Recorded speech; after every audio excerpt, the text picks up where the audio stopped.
শুভ সকাল আর হ্যাপি মকর সংক্রান্তি বা শুভ পৌষ পার্বণ।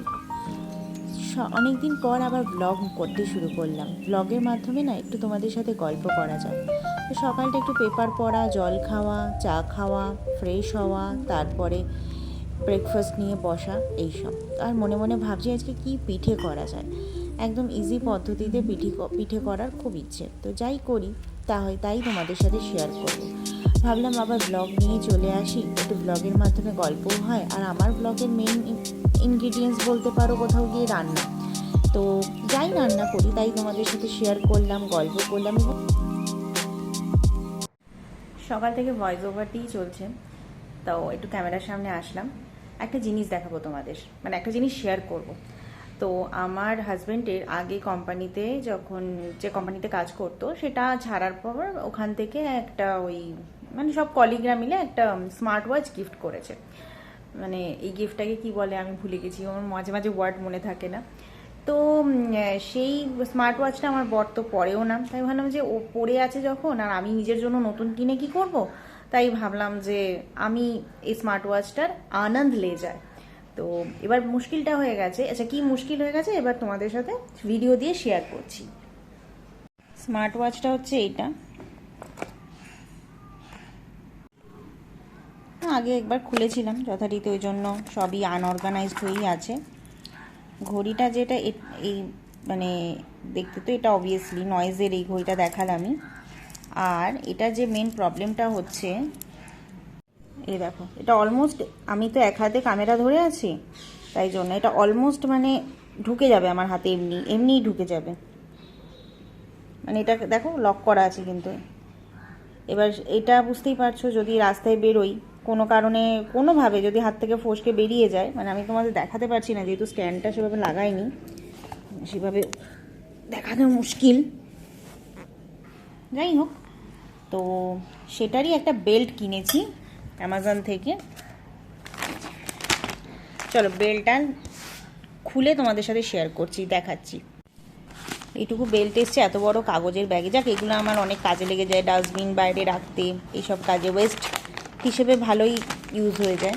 তো যাই হোক, এইটা এনেছি বেল্টটা। অবভিয়াসলি ব্ল্যাক, এমা ঘড়িটা কোথায় গেল, এই যে ব্ল্যাকের সাথে ব্ল্যাক বেল্টই ভালো লাগবে। তো এটা লাগিয়ে দেখি যে কতটা ভালো লাগছে বা ঠিকঠাক হচ্ছে কিনা, সেটাও ভীষণভাবে ম্যাটার। তো তারপর তোমাদের সাথে শেয়ার করছি। এটা লাগানো ভীষণই ইজি, এমন কোনো ঝুট ঝামেলা নেই। একটুখানি টাইম লাগে, বাট একটু ঘাটে ঘাটে বসে গেলেই লেগে যায়। কেমন লাগছে? আশা করি ভালোই লাগছে। বেল্টটা দিয়ে অনেক সুবিধা হলো, বেল্টটার খুব দরকার ছিল। এই হচ্ছে লুকসটা। আশা করি সবার ভালো লাগছে, একটু কমেন্ট করে জানিও। চলো আবার পরে, অনেকক্ষণ বাদে আবার এলাম, অনেকক্ষণ না কিছুক্ষণ বাদে। তো আজকে রান্নার মেনু সেরকম কিছু নয়।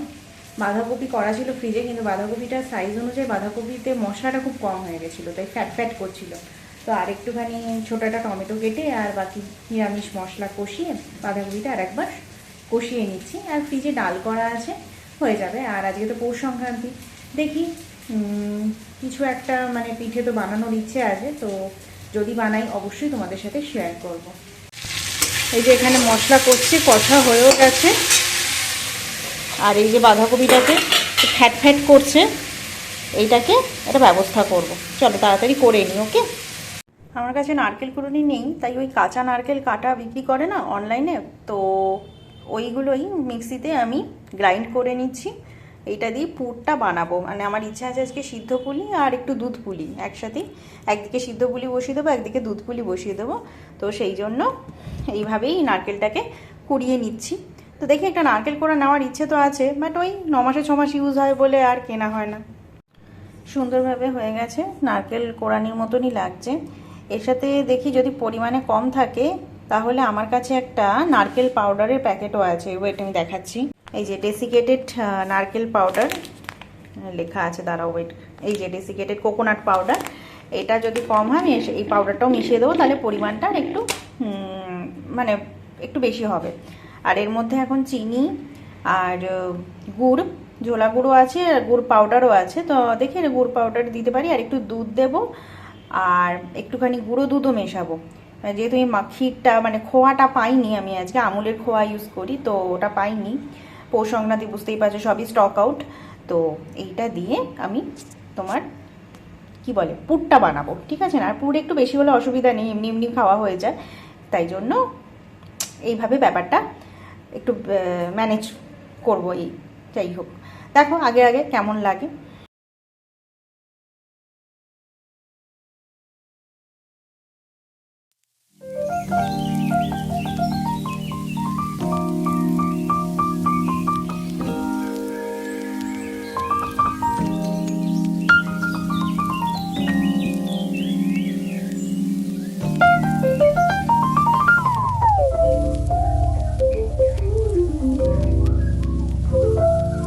এই হচ্ছে নারকেলের পুর। নারকেলের পুরটা হয়ে গেছে, আমি গ্যাসটা বন্ধ করে তোমাদের সাথে কথা বলছি, তার কারণ আমার গ্যাসে একটু প্রবলেম হয়েছে, মানে খুব তাড়াতাড়ি না নিচে লেগে যায়। তো সেটার একটা লং স্টোরি আছে, সেটা পরে বলবো কি কারণ। তো নারকেলের পুরটা ডান, এবার বাকি প্রসেস পরে করব। আপাতত স্নান লাঞ্চ করে নিই, এইটা করে রেখে দিলাম, এটা ঠান্ডা হোক, তারপরে বাকি প্রসেস করব। গুড ইভিনিং, এসে গেছি কিচেনে পিঠে প্রস্তুত করার জন্য। তোমাদের তো একটু আগে দেখালাম যে নারকেলের পুরটা বানিয়েছি। এবার মানে অ্যাকচুয়ালি সিদ্ধ পুলি আর দুধ পুলি মানে একসাথেই কিছুটা চলে যাবে ভাপানোতে আর কিছুটা চলে যাবে দুধের মধ্যে। তো শুরু করা যাক। আমি তো চালের গুঁড়ো কিনে নিয়েছিলাম, আতপ চালের গুঁড়ো, সেইটা দিয়ে আমি মণ্ডটা মাখিয়েছিলাম।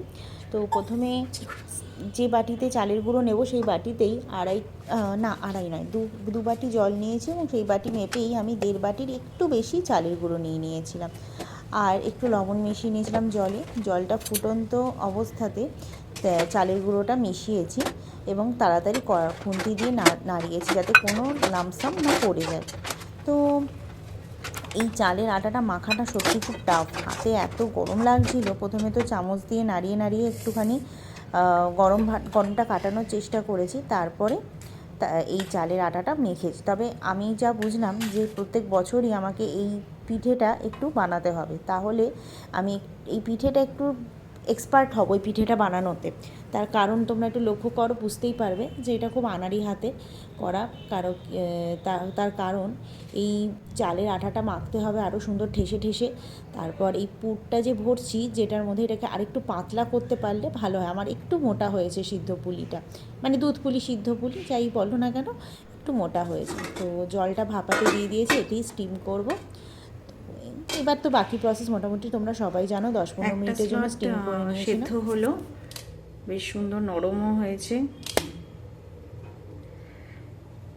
আর এটা তোলার জন্য অনেক সময় এটা আটকায়নি আমার আজকে।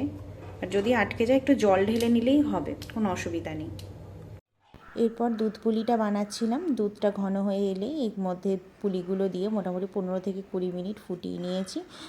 আর এই দুধ পুলি বানাতেই আজকের ব্লগটা শেষ করলাম। তোমরা সকলে ভালো থেকো, সুস্থ থেকো, আর আমার চ্যানেলটা সাবস্ক্রাইব করে দিও প্লিজ, আর লাইক আর শেয়ার করো। Tata, good night.